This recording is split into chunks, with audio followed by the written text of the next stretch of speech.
Mount Everest summit. Thanks to everyone who has helped me reach here.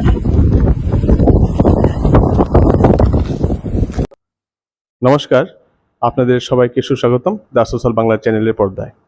আজকে আমি সত্যি গর্বিত এই ইন্টারভিউটি করতে, কারণ আমার সাথে এমন একজন রয়েছেন যে এমন একটি অ্যাচিভমেন্ট করেছেন। সত্যি এটা ত্রিপুরাবাসী হিসাবে আমি খুবই গর্বিত এবং প্রত্যেকটা ত্রিপুরাবাসীর গর্ব করার বিষয়। এই মাউন্ট এভারেস্ট জয় এই ত্রিপুরার বাঙালির পক্ষে এত সহজ সাধ্য নয়। এর আগে এটা হয়নি, এটা আমরা ভাবতেও পারিনি, কিন্তু এই আমাদের অরিত্র রায় উনি এটা করে দেখিয়েছেন। তো আজকে ওনার সঙ্গে আমরা একান্ত সাক্ষাৎকার নিচ্ছি, আর আমরা জানবো ওনার থেকে ওনার এই জার্নির ব্যাপারে। উনি কি কি অবস্টিকেলসের সম্মুখীন হয়েছিলেন ওটা আমরা জেনে নিব। হয়তো এই কথাগুলি উনি বলেননি, যে কথাগুলি উনি এর আগে বলেননি, আমরা ওই কথাগুলিও জানার চেষ্টা করব। তো অরিত্রবাবু, আপনাকে সুস্বাগতম আমাদের দ্য সোশ্যাল বাংলা চ্যানেলে। Thank you so much. Thank you. তো ফার্স্ট আমরা জানতে চাইবো যে আপনার এই মাউন্ট এভারেস্ট জয় করার আগে আপনার কি কোনো এরকম ট্রেকিং বা এরকম কোনো এক্সপিরিয়েন্স ছিল? হ্যাঁ, তো আমি 2015 থেকেই ট্রেক করি। তারপর আস্তে আস্তে ট্রেকিং থেকে মাউন্টেনিয়ারিং করার যখন আমি মাউন্টেনিয়ারিং স্টার্ট করি তখন আমি mount Kilimanjaro, mount Elbrus, Africa কন্টিনেন্টের, ইউরোপ কন্টিনেন্টের হাইয়েস্ট পিক সামিট করেছিলাম। সো মাউন্ট এভারেস্ট আমার জীবনের যে মাউন্ট এভারেস্ট মূল লক্ষ্য এটা আমি বলবো না। আমার টার্গেট 7 সামিটস করা। এর 7 সামিটস করার পর যদি আমি আরও কিছু করতে পারি আমি সেগুলো করতে চাই। তো mount Everest is a part of my 7 summits plan. 7টা মহাদেশের 7টা হাইয়েস্ট মাউন্টেন সামিট করা। তো আমরা জানতে চাইবো যে এই মাউন্ট এভারেস্ট করার পেছনে মানে আপনার যে ইন্সপিরেশন সেটা কি, মানে কে ছিল? এটা কি বাড়ি থেকে ছিল নাকি কাউকে অ্যাচিভার কাউকে দেখে আপনার এটা মানে আইডিয়াটা আসে, না নিজে থেকেই?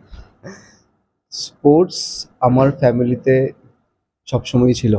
আমার বাবা ফুটবল কোচ ছিলেন। এছাড়া আমার বাবা সবসময় বলতেন নট অনলি ফুটবল, যদিও বাবা ফুটবল কোচ ছিলেন, নতুন কিছু সবসময় ডাইভার্স কিছু করার চেষ্টা করতেন।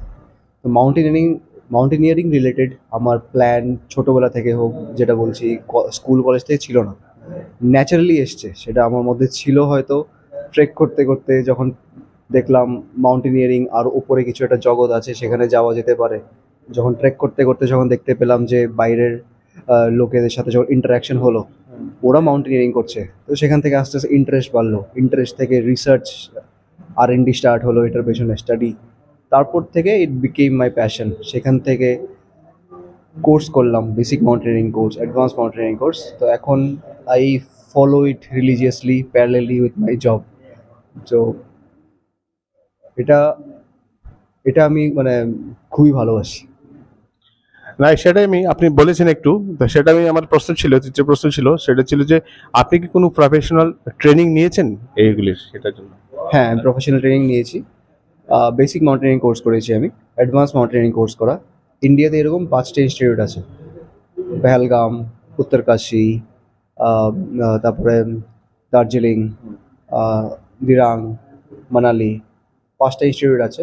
সেখান থেকে আমি ট্রেনিং নিয়েছি হিমালয়ান মাউন্টেনিয়ারিং ইনস্টিটিউট থেকে, Darjeeling, basic and advance mountaineering course. আবার ভবিষ্যতে আরও 2টো কোর্স বাকি আছে। একটা হলো সার্চ অ্যান্ড রেস্কিউ, একটা মেথড অফ ইনস্ট্রাকশন, সেগুলো আমি করতে চাই।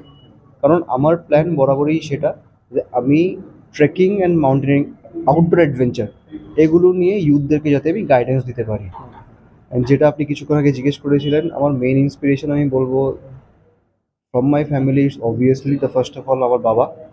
এরপরে ইন্ডিয়ান মাউন্টেনিয়ার আমি প্রথম, যারা সবাই নাম জেনে থাকে, বাচেন্দ্রী পাল ম্যাম। তারপরে রিসেন্ট জেনারেশন যেখান থেকে আমার মেইন ইন্সপিরেশন টুয়ার্ডস মাউন্টেনিয়ারিং আরও বেড়েছে, এটা হলো নেপালের একজন ক্লাইম্বার নির্মল পুরজা। তিনি রেইনল্ড মেসনার স্যারের রেকর্ড ভেঙেছিলেন। 7 বছরের রেকর্ড যখন 14টা পিক ক্লাইম্ব করেছিলেন রেইনল্ড মেসনার স্যার 7 ইয়ার্সে, নির্মল পুরজা রেইনল্ড মেসনার স্যারের রেকর্ড ভেঙেছিল 7 মাসে। অ্যান্ড নির্মল পুরজার রেকর্ড ভেঙেছে একজন নরওয়ের একজন মাউন্টেনিয়ার, ফিমেল মাউন্টেনিয়ার ক্রিস্টিন হারিলা 2 মাসে। তো ওরা যখন করতে পারে, why not India, why not Tripura? তো তাহলে আমরা আর একটু ডিটেলসে যাব। তো আপনার এই জার্নিটা, যে আপনার রিসেন্ট অ্যাচিভমেন্টটা, সেটা আপনি কবে থেকে কিভাবে শুরু করেছিলেন, এবং আমরা জানতে চাবো যে অবস্টিকেলসগুলোর সম্বন্ধে, ও যে আপনি রাত কাটিয়েছেন কোথায়, কিভাবে ক্যাম্পিং করেছেন, কোথায় টেন্ট করেছেন, তো একটু একটু করে বলবেন। মাউন্টেনিয়ারিং খুবই tough, both mentally both physically. আমার জার্নি ট্রেনিং এটা একদিনের না। আমার ট্রেনিং চলছে মোটামুটি আজ 5-6 বছর। আমি ডেইলি রানিং করি, সুইমিং করি, এছাড়া সাইক্লিং করি। এই তিনটে বাদে strength training obviously is a must for mountaineering. And সবথেকে যেটা মেইন পার্ট, যেটা হয়তো অনেকেই মিস করে থাকে, আমরা যতটা পাহাড়ে গিয়ে হাইট গেইন করি তত একটা কাম ঠান্ডা মাথা রাখতে হয়। হ্যাঁ, কারণ যদি আমরা কোনো কারণে বেশি ইমোশন শো করি, বেশি এক্সাইটেড হয়ে যাই, যেহেতু ওপরে অনেকটাই অক্সিজেন কম, রেজাল্ট অনেক কিছুই হতে পারে। এক্সাইটমেন্টে এমন অনেক স্টোরি দেখা যায়, শোনা যায় যে মাউন্টেনিয়ার্সরা ওপরে গিয়ে হয়তো জাম্প করে দিয়েছে, রেস্ট করে নিচ্ছে। So come mind in mountaineering খুবই দরকার। তো কাম মাইন্ডের জন্য কি দরকার করা উচিত? মেডিটেশন করা উচিত। তো সেটা is a part of training. So not only strength training, একটা যোগা হোক, মেডিটেশন হোক, খুবই করা উচিত। অ্যান্ড অবস্টেকলস যেটা আপনি বললেন ক্যাম্পিংয়ের কথা, মাউন্ট এভারেস্ট বেস ক্যাম্পের যে রুটটা, এটা টোটালি কমার্শিয়ালাইজড রুট। তো টিল বেস ক্যাম্প, যেখান থেকে ট্রেক স্টার্ট হচ্ছে, লুকলা থেকে সাধারণত ট্রেক স্টার্ট হয়, পুরোপুরি কমার্শিয়াল। সেখানে খাওয়ার অসুবিধা হচ্ছে না, থাকার অসুবিধা হচ্ছে না। ওখানে পার্মানেন্ট সেটেলমেন্ট পাওয়া যায়, বসতি পাওয়া যাচ্ছে, সিভিলাইজেশন পাওয়া যাচ্ছে। তো খাওয়া দাওয়াতে no problem. Once we reach base camp, তখন থেকে টেন্টের গল্প স্টার্ট হয়ে যাচ্ছে। বাট এই টেন্ট বেস ক্যাম্প একটা বলা যেতে পারে 2 মাসের জন্য বড় একটা শহর। 2 মাসের জন্য সেটাকে বানানো হয়, তারপর এটাকে ভেঙে দেওয়া হয়। তো বেস ক্যাম্পও লাক্সারিয়াস লাইফ, কারণ প্রত্যেকটা অর্গানাইজার সেরকমভাবেই ক্যাম্প সেট আপ করে যাতে ক্লাইম্বাররা সব কিছু ফ্যাসিলিটিস পায়। তো বেস ক্যাম্পে আমরা সব কিছুই পেয়ে যাই, খাওয়া দাওয়া থেকে শুরু করে এভরিথিং। বেস ক্যাম্পের ওপর আমি মাউন্ট এভারেস্টের এক্সাম্পল দিয়ে বলছি। 4টে ক্যাম্প থাকে, ক্যাম্প 1, 2, 3, 4। সেগুলো বেসিক্যালি খুবই টেম্পোরারি ট্রানজিশন ক্যাম্পস। একটা ক্লাইম্বার, ধরুন আমি আজকে ক্যাম্প 1 যাই, শেরপাড়া গিয়ে 1-2 দিন আগে ক্যাম্প 1টা সেট আপ করে আসে। তো সেখানে বাস 1-2 রাত থাকা, তারপরে move to the next camp. সেখানে একদম বেসিক ফ্যাসিলিটি, একটা ছোট একটা ম্যাট্রেস, খুবই থিন একটা ম্যাট্রেস আর স্লিপিং ব্যাগ। আর খাওয়া দাওয়ার মধ্যে liquid food, soup, stew, packed food, মানে জাস্ট সেই টাইমটা নিজেকে সারভাইভ করার জন্য। তো ওপরের লাইফ অ্যাকচুয়ালি খুব টাফ অ্যান্ড ফিজিক্যালি, যেটা আপনি বলেন খুবই ডিমান্ডিং। এটা is one of the obstacle. আর আরেকটা মেন্টাল অবস্টাকেল যেটা বলবো, যখন আমরা ক্যাম্প 3 ক্রস করি, ক্যাম্প 4 ক্রস করি, তখন আস্তে আস্তে we can see dead bodies. তো ডেড বডিজ দেখা ইজ অবভিয়াসলি ডিমোরালাইজিং। তো সেই জিনিসগুলো মাথার থেকে সরিয়ে নিজেকে পুশ করা, সেটা একটা চ্যালেঞ্জ। তো তার জন্যই বলা হয়, নিচে আমরা যখন বেস ক্যাম্পে থাকি, আমাদের শেরপা, আমাদের অর্গানাইজিং কমিটি নিচ থেকে বলতো, উপরে যত যাবে keep your self come, keep your self compost. তো দ্যাট ইজ এ চ্যালেঞ্জ। কারণ এরকমও হয়েছে, আমার টিমে আমরা 8 জন ছিলাম। আমি একা ইন্ডিয়ান ছিলাম, আর বাকিরা আউটসাইড অফ ইন্ডিয়া ছিল। সো একজন মারা গেছিল।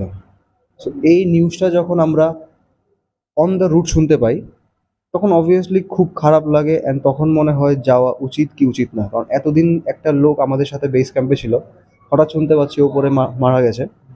তো should I also should I go up? These are obstacles that you face.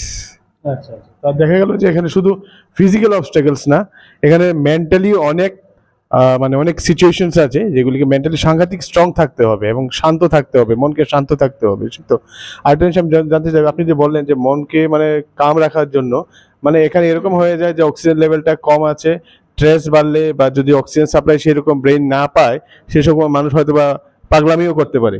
Correct. আমরা একটা জিনিস জেনে থাকি, হ্যালুসিনেশন। সেটা মেইনলি হয়ে থাকে শর্টেজ অফ অক্সিজেনের জন্য, কারণ ওপরে অক্সিজেন কম। তো একটা চিন্তা যখন মাথায় ঢুকে যায়, সেটাই মাথার মধ্যে ঘুরতে থাকে, and we begin to visualise that thing only. তো এই জিনিসটা যাতে না হয়, আমাদেরকে নিচের থেকে বলা হয় এক্সাইটেড হওয়া ভালো, অবভিয়াসলি। একটা ক্লাইম্বার যখন এত কষ্ট করে সামিটে পৌঁছাচ্ছে, মানে এক্সাইটেড হওয়া, ইমোশনাল হওয়া খুব নর্মাল ব্যাপার। বাট কিপ ইয়োর সেলফ কাম, রাস্তায় যা দেখছো keep your self composed, don't panic. মানে আপনি উদ্বিগ্ন হতে পারবেন না, পাশাপাশি আপনি মানে জয় বিজয় যে খুশিটা সেটাও আপনি খুব মনের মধ্যে আনতে পারবেন না। আমি বুঝতে পারলাম যে মানে আপনারা যখন সামিটে পৌঁছেছেন তখনও আপনার কিন্তু মনের মধ্যে মানে সেইভাবে এটা জোশ আনতে পারছেন না, মানে নিজেকে ঠান্ডাই রাখতে হবে, তাই না? সে না কারেক্ট, নিশ্চয়ই। আমি নিজ থেকে ভাবতাম যখন ওপরে যাব তখন হয়তো কি না কি করবো, কত কেঁদে দেবো বা হাসবো। হ্যাঁ, নিশ্চয়ই চোখ দিয়ে জল বেরিয়েছে, যেটা স্বাভাবিক ব্যাপার। বাট মাথার পেছনে সেটাও ছিল যে না, এতটা না, বাস এইটুকুই শেষ, নাও গেট ব্যাক ডাউন। এই কোনো জায়গায় আপনার মানে কোনো ধরনের প্রবলেম মানে বিপদ এরকম তো কিছু হয়নি, অ্যাক্সিডেন্টাল কিছু চান্স তো হয়নি? না, অ্যাক্সিডেন্টাল কিছু হয়নি, বাট আমাদের সময় আমার লাক একটু খারাপ ছিল বলবো, কারণ আমরা যা ওয়েদার রিপোর্ট পেয়েছিলাম সেরকম ওয়েদার উপরে পাইনি। 5 to 10 মিনিটস ক্লিয়ার ওয়েদার ছিল, তারপরে ভীষণ উইন্ড স্পিড বেড়ে গিয়েছিল, খুবই, যাকে আমরা একটা ব্লিজার্ডও বলে থাকি, হোয়াইট আউট। উইন্ড স্পিড বাড়াতে উইন্ডের সাথে সাথে ছোট ছোট আইস পার্টিকেলস খুব জোরে জোরে হিট করছিল, তার থেকে আমার এই স্পটটা ফার্স্ট ডিগ্রি একটা ফ্রস্ট বাইট। অ্যান্ড ক্যাম্প 4 নামার পর আমার একটা টেম্পোরারি স্নো ব্লাইন্ডনেস হয়ে গিয়েছিল। ক্যাম্প 4-এ বেশিক্ষণ থাকা যায় না, বাট আমি একটা রাত থেকেছিলাম সেখানে। পরদিনই আমি নিচে নেমে এসেছিলাম, কারণ এটার জন্য প্লাস আইস পার্টিকেলসগুলোর জন্য আমি চোখে খুব ঝাপসা দেখছিলাম। নামার সময় একটু সমস্যা হয়েছিল ক্যাম্প 4-এ পৌঁছাতে, আর এমনিতে বাকিটা তো আপনারা জাস্ট নামার সময় তো এতটা মানে চ্যালেঞ্জিং হয় না আশা করি। না, এটা ভুল ধারণা। নামার সময় সব ম্যাক্সিমাম অ্যাক্সিডেন্ট নামার সময় হয়ে থাকে। এক তো পায়ের নিচে প্রেশার পড়ে, হাঁটুতে প্রেশার পড়ে, আর মোস্ট ইম্পর্টেন্টলি ম্যাক্সিমাম এনার্জি আর ফোকাস ওপরে ওঠাতেই একটা ক্লাইম্বার দিয়ে দেয়। তো নিচে নামার সময় স্লোপটা এক্সপোজ থাকে, আমরা নিচে দেখতে পারি আমরা কতটা উপরে আছি। তো সেখান থেকে একটা প্যানিক সিচুয়েশন হয়ে যেতে পারে। তো maximum dissent is fast, but we must be careful. সেই আপনার নিচে নামার সময় তো এই মানে গভীরতাটা দেখা যাচ্ছে, সেটা আপনার প্যানিক করে তোলে। ওঠার সময় তো আর সেটা চোখে আসছে না, জাস্ট ক্লাইম্বিং। আচ্ছা, আমরা এই আপনার এক্সপিরিয়েন্সটা আমরা জানতে পারলাম এবং আমরা দর্শকদের সঙ্গে এটা শেয়ার করলাম। আর আর কিছু বলার আছে আপনার আপনার এই জার্নির ব্যাপারে আর আপনার ভবিষ্যৎ পরিকল্পনার ব্যাপারে? ভবিষ্যৎ পরিকল্পনার ব্যাপারে আমি এটাই বলবো, যা বলছি, আমার 3টে সামিট শেষ 7টার মধ্যে, আরও 4টে আমার বাকি। এছাড়াও অন্য একটা মাউন্ট কাঞ্চনজঙ্ঘা করার প্ল্যান আছে, বাট দেখা যাক, কারণ mountaineering is a very costly sport. তো অনেক কিছুই কনস্ট্রেইনস ফ্যাক্টর আছে, তো সব যদি আমি ঠিক করতে পারি তো নিশ্চয়ই। কিন্তু গুরুত্বপূর্ণ প্রশ্ন একটা হচ্ছে, ত্রিপুরায় কি সেরকম ইনফ্রাস্ট্রাকচার আছে যে আপনার মতো আরো এরকম অ্যাচিভমেন্ট করতে পারবে বা ক্লাইম্বিং এ যেতে পারবে? আমি বলবো ত্রিপুরা পুরোটাই একটা ইনফ্রাস্ট্রাকচার। এখানে এত আনএক্সপ্লোরড জায়গা, এত ন্যাচারাল হ্যাবিটেট আছে ট্রেক করার মতো। তো আমরা মনে করি মাউন্টেনিয়ারিং এর জন্য বড় বড় পাহাড় চাই, বাট কথাটা সেটা সত্যি না। এখানে এত আনএক্সপ্লোরড জায়গা আছে ছোট ছোট ট্রেক করার জন্য, সেখান থেকেই শুরু করা যেতে পারে। তো Tripura totally I think is a very very good infrastructure. এছাড়া আমাদের কাছে ক্লাইম্বিং ওয়াল আছে, সো উই ক্যান প্র্যাকটিস। আমি যতটুকু মনে করি ত্রিপুরাতে অনেক ট্যালেন্ট আছে, নট অনলি ইন মাউন্টেনিয়ারিং, সব স্পোর্টসে। মাউন্টেনিয়ারিংও এখন অনেক আস্তে আস্তে, ক্লাইম্বিংয়ে এখন অনেক আস্তে আস্তে উঠে আসছে। তা আপনি ভবিষ্যৎ প্রজন্মের মাউন্টেনার্স বা ক্লাইম্বার্সদের জন্য একটা মেসেজ দেবেন আমাদের channel through? Mountaineering and climbing একটা পার্ট অফ মাউন্টেনিয়ারিং অবভিয়াসলি, মানে খুবই একটা booming sport all over India and all over the world. And plus এখন ক্লাইম্বিং ইজ ইনটু অলিম্পিক্স। তো অনেক স্কোপ আছে নিজের দেশকে, নিজের রাজ্যকে, নিজের ফ্যামিলিকে, নিজেকে এগিয়ে নিয়ে যাওয়া।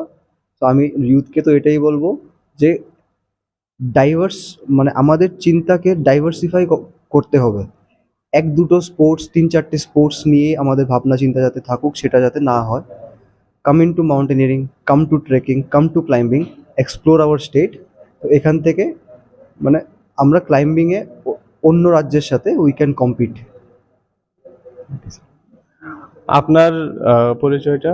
নমস্কার, আমি ত্রিপুরা স্পোর্টস ক্লাইম্বিং অ্যাসোসিয়েশনের সভাপতি হিসেবে এখন দায়িত্ব আমার। নাম খোকন চন্দ্র পাল। আপনার ওনার এই অ্যাচিভমেন্টে আপনার কি অনুভূতি সেটা একটু শেয়ার করবেন। সত্যি যেই দিন আমার কাছে এই খবরটা আমরা পেয়েছি যে ত্রিপুরার জন্য একটা খুব সুন্দর একটা খবর, তখন সংগঠন আমাদের যারা কার্যকর্তারা আছেন সবাইয়ের মধ্যে একটা আনন্দের বাতাস ক্রিয়েট হয়ে গেল। সবাই একদম তাড়াতাড়ি করে বলছে না, এই কার্যক্রমটা করতে হবে, আমরা শুনতে চাই, তার মুখের থেকে আমরা শুনতে চাই যে আমরাও ত্রিপুরার অনেক ছেলে মেয়েরা আছে যাদের মধ্যে অনেক উদ্যম আছে, ইচ্ছা আছে, কিন্তু তারা ওয়ে পাচ্ছেন, রাস্তা পাচ্ছেন না। আজকে হয়তো ভাইয়ের মাধ্যমে ওরা রাস্তা পেয়ে গেছে, কিভাবে আসতে হবে, কিভাবে করতে হবে। তো আমরা সবাই শুনেছি যা যা হয়েছে, যা কিছু না, ইম্পসিবল বলতে কিছু নেই, পসিবল আছে, কিন্তু রিস্কও আছে হালকার।